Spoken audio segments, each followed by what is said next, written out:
Oh, hello there. You're back. Or maybe this is your first time here.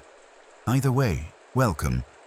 I'm Clyde, just a very ordinary time traveler with a tendency to nap in unusual centuries. Tonight, I find myself nestled deep in a forest in 11th century Japan. There's moss everywhere. Really soft moss, unreasonably soft, and I've somehow found myself waiting for mushrooms to grow. I don't entirely remember why. I think I was helping someone, or studying something, or maybe just sitting for a bit and got distracted. That happens more than I care to admit. Before we begin, I'd love for you to take a moment, just a small one, to like and subscribe. It helps the channel a lot, and I know you're probably getting sleepy, so better to do it now before you drift off completely. And if you'd ever like a personalized sleepy story, just for you, becoming a channel member is the way to do that. It supports what I do and helps me keep traveling through time in the slowest, most boring way possible. And I promise, I always ramble. Now, if you're new here or haven't heard all my previous yawns and stories, there's a playlist waiting for you, full of tales where very little happens, but everything is peaceful. You'll find ancient libraries, rainy gardens, ticking clocks, and conversations with people who forget what they were saying mid-sentence. I think you'll like it. So, if you're ready, settle in. Maybe get cozy under your blanket or nestle into the pillow just right. Let the moss settle beneath your imagination as we begin tonight's journey. We'll ease into Chapter 1 in just a moment. But first, let's listen to the forest breathe. I'd only meant to sit down for a moment. Really. Just one moment. That's how it started. The forest floor in this part of Japan. It's covered in a kind of moss so lush and velvety, it's like sitting on a green sponge soaked in dreams. I lowered myself carefully, as I always do when I'm unsure if a place is sacred or just extremely old, which in 11th century Japan is often both. I'd wandered into this forest not long after sunrise, I think. Time slips differently here. The trees are mostly Japanese cedars, sugi, with tall, straight trunks and whispering tops, and in between them, a hush. A kind of elegant silence. You can almost hear the centuries settling. I don't know what I expected to find exactly. There was some talk back in the nearby village about a type of mushroom that only grows when no one is looking at it. A peculiar superstition, or a fact, depending on whom you ask. I'd nodded along politely as an elderly man offered me a handful of pickled daikon and pointed to the east, or what I think was east. He didn't say much else, mostly hummed and burped. So I came here. I brought a small cloth to sit on, but I dropped it somewhere between a winding bamboo grove and a startled tanuki. The tanuki, by the way, was wearing a little hat. Not sure if it was mine. He looked at me quite smugly and wandered off. Never trust a tanuki with your accessories. Anyway, that's how I ended up here, on this moss, with a tiny wooden bowl beside me. It's not mine, it was already here. Inside it, one walnut, a string, and a small paper crane folded from bark fiber. I didn't touch them. They seemed arranged too deliberately, like a child's offering to something invisible, or maybe a to-do list from a spirit that's running behind schedule. There's a flute playing in the distance. I haven't seen anyone playing it. The sound comes and goes like a breeze through tall grass. One moment it's there, clear and reedy, and then it's gone. I tried walking toward it once, but every step made the sound quieter. So I sat back down. The moss welcomes you when you return to it, by the way. I swear it remembered me. Next to where I'm sitting now, there's a pile of odd things I must have pulled from my satchel earlier and forgotten about. A tin whistle shaped like a fish. One slipper, wooden-soled, not mine. A stone shaped exactly like a slice of orange. 3 bent hairpins. A note in my handwriting that reads, "Don't eat the mushrooms." Again. I don't recall eating any mushrooms. I think I was supposed to be documenting their growth. I even brought a notebook, which is here beside me, folded open to a blank page. My pencil, however, is stuck inside a crack in a tree root. It's wedged in so perfectly that I now believe this was not an accident, but perhaps a message from the tree. Something about stillness, or letting go, or maybe just bad pockets. A butterfly has landed on my shoulder twice now. The first time I apologized for moving.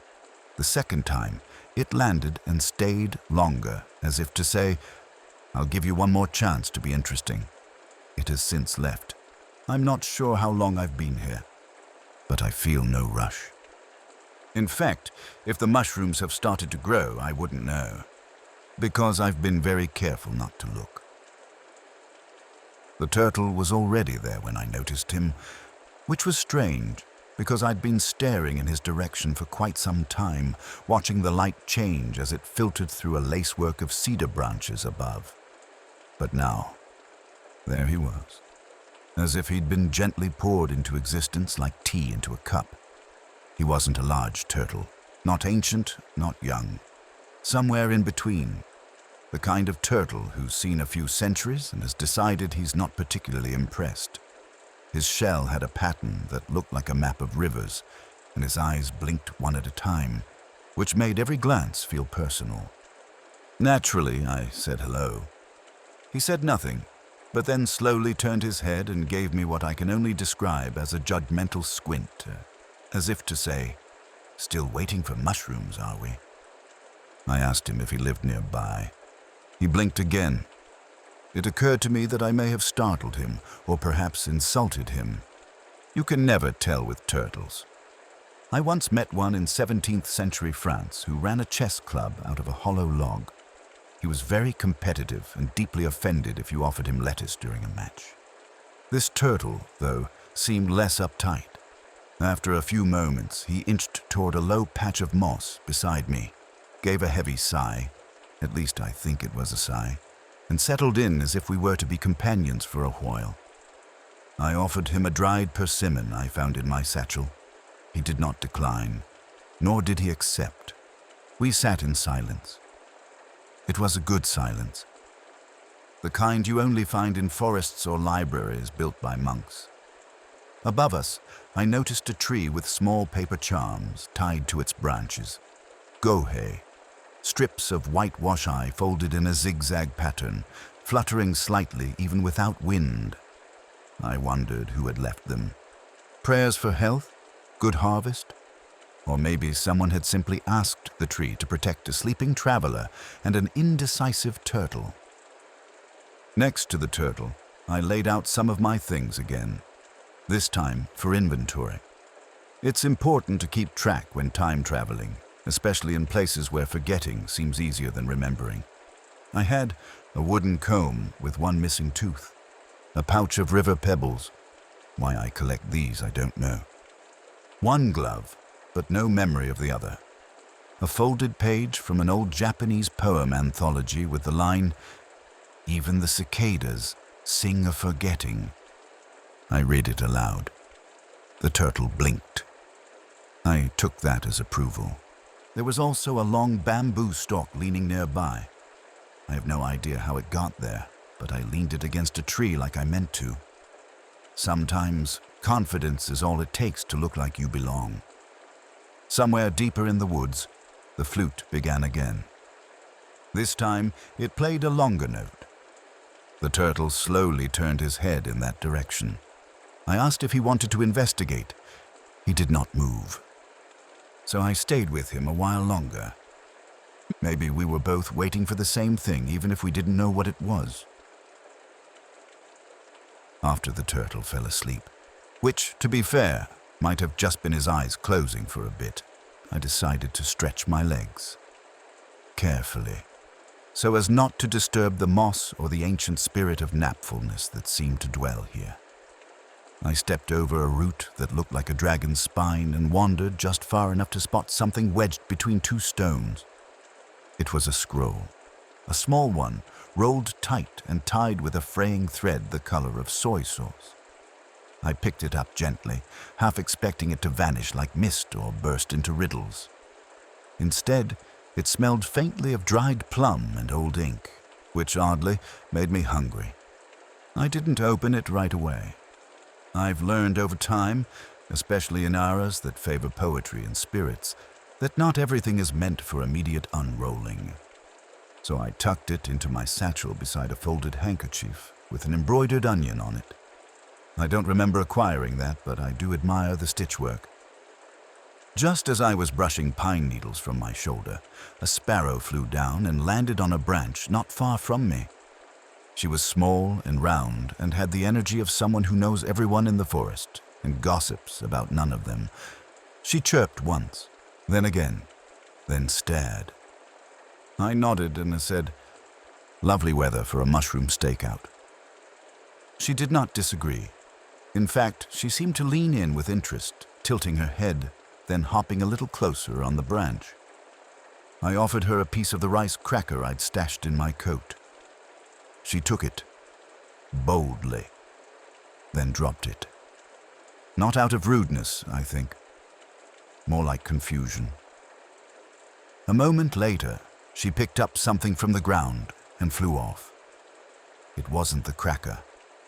It was a pickle, a small, perfectly round, suspiciously clean pickle.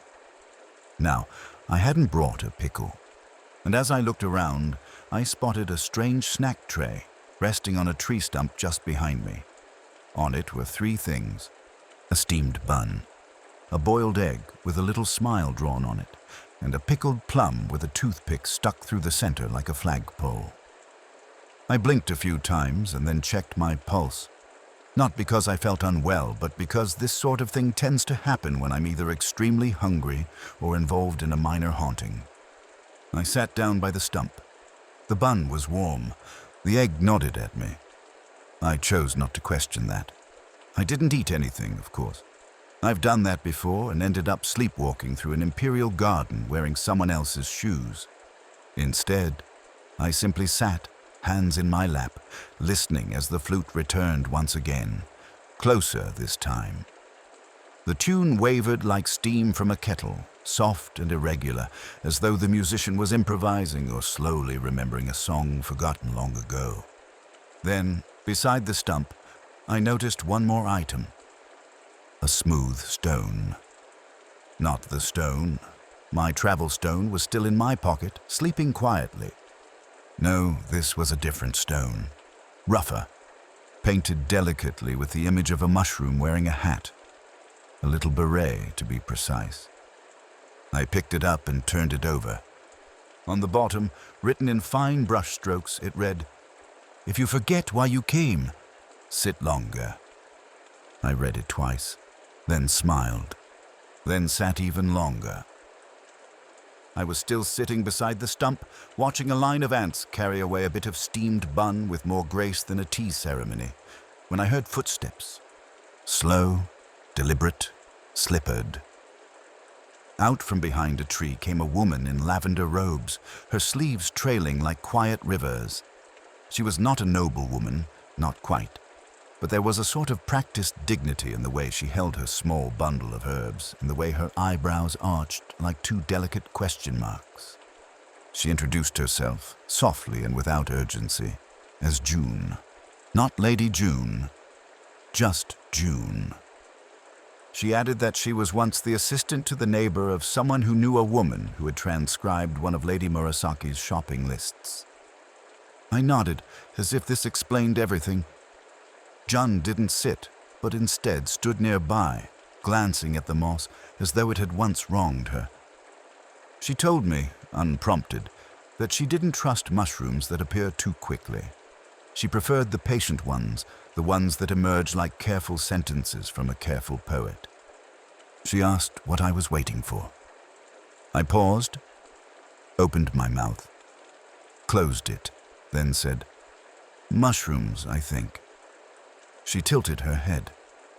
"Oh," she said, "a slow study." "Yes," I agreed, "very slow." She placed her bundle of herbs beside me. They smelled of pine and citrus and a memory I couldn't quite name. Then she handed me a slip of paper folded 4 times. I unfolded it to find an ink sketch of a mushroom surrounded by swirling lines, almost like wind or laughter. "I dreamt this," she said. "3 nights ago. I think it's yours." I thanked her. She nodded as if to say, "Yes, obviously." Then turned and disappeared into the forest with such quiet grace that I suspected she might have never really been there. I added the dream mushroom drawing to my notebook, pressing it between 2 pages with the bark paper crane for safekeeping. The turtle snored behind me. The flute had gone silent again, and a pine cone rolled itself down a hill with no apparent cause. Somewhere nearby, a frog made the sound of a sneeze, and I started to wonder if that might mean rain. But instead of moving, I just sat and listened. I ran my fingers over the paper again, tracing the mushroom dream. Then I glanced at the stump where the sparrow had returned, not to eat, but simply to stand guard, as if watching over the egg and the beret mushroom stone. There was peace in the quiet, a kind of agreement between me and the moment. We wouldn't try too hard. We'd simply be. By mid-afternoon, though that's just a guess, since I hadn't looked at the sun or my pocket watch in hours, I decided to stand and stretch. The turtle had disappeared again, possibly off to file paperwork in whatever bureaucratic underworld turtles run. The sparrow had resumed patrol from the treetops. The stump remained exactly where I left it, which was a comfort. As I wandered a little further into the forest, I spotted something odd nestled between 2 tree roots. An umbrella. Or at first glance, it seemed like an umbrella. It was ornate. Bamboo handle, lacquered ribs, and a canopy made of washi paper painted with a depiction of Mount Fuji smiling serenely. I kid you not. The mountain was smiling. There were also koi fish leaping out of clouds and what might have been a pickle wearing sandals. I picked it up gingerly and gave it a twirl. It opened with a shft and an elegant little whoosh, then tilted in the breeze like it had its own opinion about the weather. There was a note tied to the handle. Written in fine brush strokes and fastened with red string, it read, "This is not an umbrella. Do not treat it as one." Naturally, I closed it immediately and apologized. I carried it with reverence as I walked, trying to look like someone who definitely knew what they were doing with a knot umbrella in a forest famous for mushrooms that disliked being observed. The forest had shifted slightly again. More ferns now, and a quiet hush as if everything were listening. I found a low bench made from 2 stones and a wide plank, and I sat down, placing the knot umbrella carefully beside me. Out of curiosity, I held it over my head. Immediately, a breeze stirred the leaves above and the flute began again. Except this time, the melody was familiar. It was Sakura Sakura. A slow, haunting version, as though played by someone who'd learned it long ago and only remembered the notes when they forgot what they were doing. I closed my eyes. The forest breathed with me. When I opened them again, I saw something new. In the clearing ahead, mushrooms. Small, pale, delicate. Not many, just 3 or 4, but undeniably there. I resisted the urge to document them.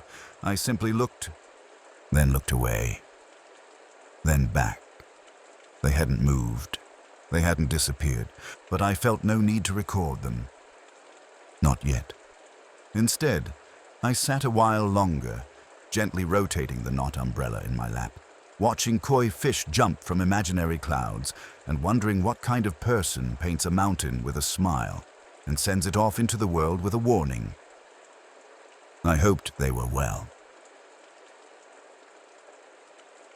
I didn't mean to eavesdrop. But when 2 cranes argue in front of you in perfectly choreographed movements with the kind of dramatic flair usually reserved for kabuki theater, it's very difficult not to watch. I had wandered farther into the trees, umbrella tucked under one arm, hoping to find a spot where the light filtered through like green tea through rice paper. That's when I saw them, two red-crowned cranes standing in a clearing like statues come to life. One had a twig in its beak, the other had a leaf. They stood facing each other, heads tilted, wings slightly lifted, making a low rhythmic sound back and forth, like a metronome for a very stern music teacher. Then the one with the twig flapped twice, dropped it, and turned dramatically to stare into the forest. The leaf-holding crane responded by stomping in a small circle, fluffing its feathers indignantly. I stood perfectly still. Eventually, they noticed me. The leaf crane gave me a look I can only describe as disdainful curiosity, like I was a footnote interrupting a poem. I bowed slightly, as is polite. The twig crane blinked. Then both turned and walked off into the trees in opposite directions, with the kind of perfect symmetry that makes you feel as if you've just missed the ending of something deeply profound. In their place, they left behind a small woven mat and a single feather. On the mat, a folded cloth, inside of which I found a triangular rice ball, and on a giri, wrapped in seaweed, and next to it, a hand-drawn diagram showing how to fold a letter into the shape of a carp. Naturally. I sat down on a nearby tree root shaped like an armrest and looked at the feather. It was longer than my hand, with tiny inked symbols painted along the shaft. I couldn't read them. My Heian-era calligraphy is admittedly terrible, but I could tell they weren't just decoration. They were reminders, maybe, or directions, or a poem for someone who'd lost their way on purpose. I added the feather to my satchel. Then, folding the cloth neatly, I placed it in my lap and watched the clearing. The mushrooms I'd seen earlier hadn't followed me, which I took as a good sign. They're very shy, after all. Somewhere behind me, a breeze carried the scent of rain on old wood, and I realized I was still holding the knot umbrella, even though the sky was clear. Sometimes we hold things we don't need just because they've become part of the waiting. I'd only taken my boots off for a moment. A moment? That's how it always starts, isn't it? The moss was simply too inviting, pillowy and cool, with a kind of patient kindness you only find in old forests and grandmother's quilts. So I'd taken off my boots and my socks and wiggled my toes into the velvet green beneath me. It was glorious. I leaned back against a wide tree trunk, the same one the cranes had passed moments earlier, and closed my eyes just long enough to hear a pine needle land on the ground beside me. When I opened them, the socks were gone. The boots remained, sitting upright as if still being worn by invisible feet, but the socks, two plain grey socks, slightly worn at the heel, had vanished. Now, I'm not usually surprised by this sort of thing. Once, in 4th century Alexandria, I lost a mitten for 2 weeks, only to find it later inside a hollowed-out apple used as a bookmark. Still, I did what any calm and collected time traveler would do. I checked under the bench, behind the roots, in my sleeves, under my hat. I even asked the tree politely, just in case it was feeling playful. Nothing. Then I spotted a small rock resting atop a pile of other rocks. It hadn't been there before. Or maybe it had. I have a habit of not noticing obvious things until they do something dramatic, like appear or hum. It wasn't my travel stone. That was still quietly warm in my pocket. This rock was round, flat and smooth, painted with a single haiku in black brushstrokes, soft moss beneath feet. Even socks may seek silence, wait and be forgotten. I sat very still after reading that. Then, not knowing what else to do, I folded my hands in my lap and thanked the rock. The flute played again, but this time, it was a little off-key, as if the player had been startled mid-note, or perhaps they too had just lost a sock. A crow landed nearby, glossy, sleek, intelligent. It watched me silently, then hopped 3 paces to the side and pecked at something under a fern. My socks. They were tied into a little bow. The crow looked at me like, "You're welcome," then flew off before I could offer him a rice cracker, or perhaps a job as my personal assistant. I picked up the socks and dusted off a few pine needles, wondering whether or not I should put them back on. Instead, I set them neatly beside the poetry rock and took a deep breath. I realized something then. I hadn't thought about mushrooms in over an hour, which, of course, meant I was doing it right. I was almost asleep. I think. You know that moment when your thoughts are more like soup than sentences? That soft blur where even your memories wear slippers. That's where I was. And then I smelled tea. Not just any tea, genmaicha, toasted rice and green leaves mingling in steam, the kind of scent that makes your shoulders drop and your eyes forget what they were doing. I opened one eye, then the other. Before me, at the edge of the clearing, sat a man, or perhaps a very convincing scarecrow. I wasn't sure at first. He wore layers of muted robes, patched and sun-faded, with hands like tree bark and a straw hat too wide for his frame. Beside him sat a small kettle nestled in a ring of smooth stones, steam curling upward like a cat stretching in sunlight. 2 cups, mismatched and hand-formed, waited between us. He gestured wordlessly for me to join him. So I did. I sat across from him on a cushion that hadn't been there a moment ago, now flattened just enough to look politely worn. He poured the tea with slow care, one hand steady, the other holding a sprig of pine, perhaps as a stirrer or perhaps as a conversation piece. I did not ask. We sipped. The tea was warm, nutty, and comforting in that way that only things made by someone very quiet can be. I looked at him. He looked at the steam. We sat like that for several minutes. Eventually, he spoke. "You have waited very well." I wasn't sure how to respond, so I just nodded and said, "Thank you. I forgot I was waiting." He smiled, but not with his mouth, more with his posture. "The mushrooms noticed," he said, then reached into a satchel and pulled out a tiny rake. Like one you'd find in a tabletop Zen garden, he used it to smooth the moss beside him. With care. I took another sip. A squirrel bounded past, carrying a fan. Neither of us reacted. He continued, "They grow better when ignored. Not out of spite, out of privacy." I nodded again. That made sense. He leaned forward slightly and added, "The mushrooms you're waiting for. They've already grown. You just haven't realized it yet."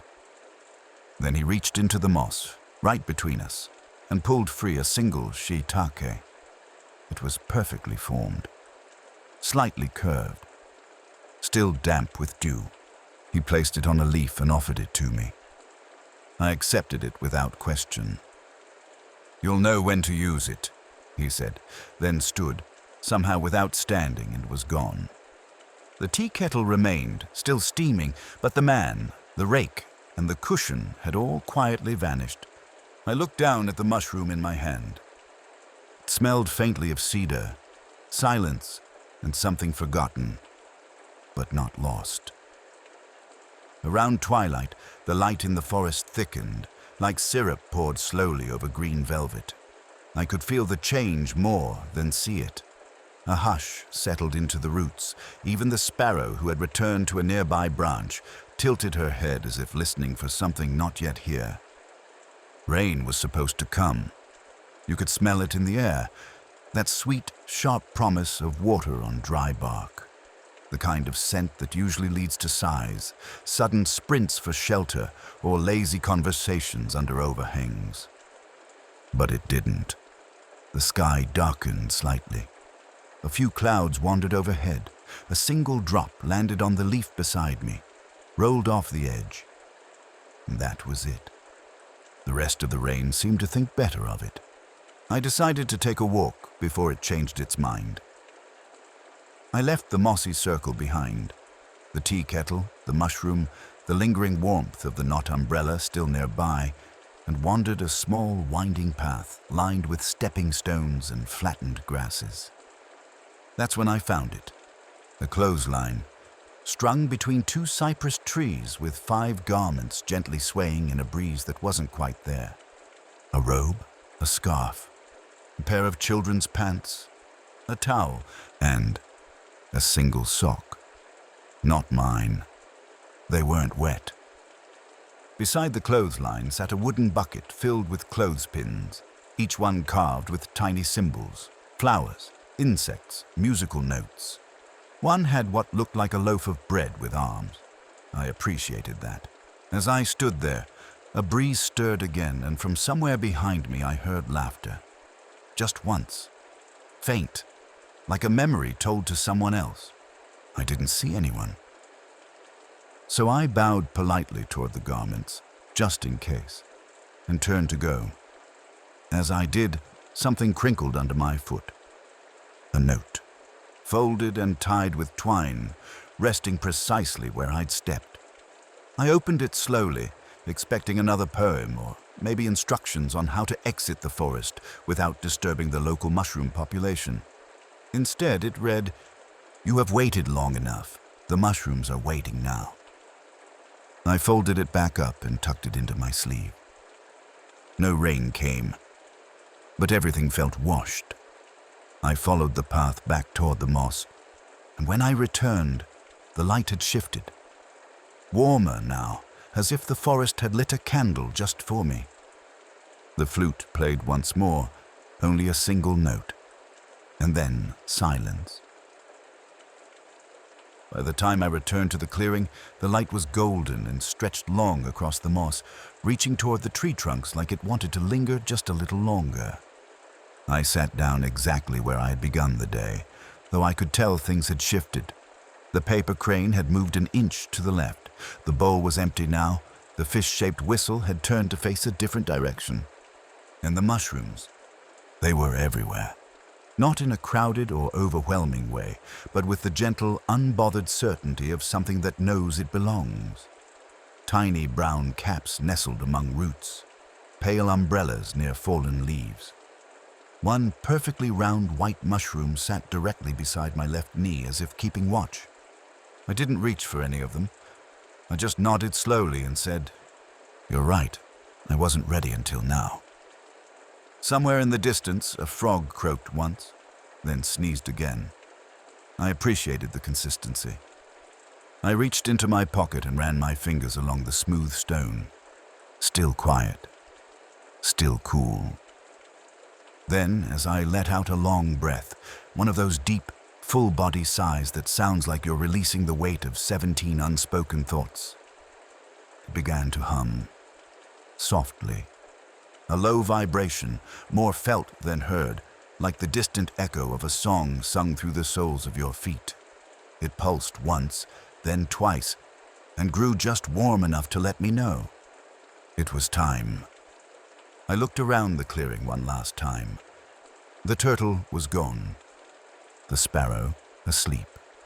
The scroll, the stone, the dream drawing, the mushroom with the beret, all still where they had decided to be. And then I stood. The stone in my palm glowed faintly, just a whisper of light, enough to guide my way without shouting. I didn't know where I would arrive next, of course. That's part of the charm, but I smiled at the thought of it. Perhaps somewhere cold, or loud, or made entirely of stairs. I turned slowly, gave the forest a bow, and whispered, "Thank you for letting me forget." And then the light grew softer still, and I was gone.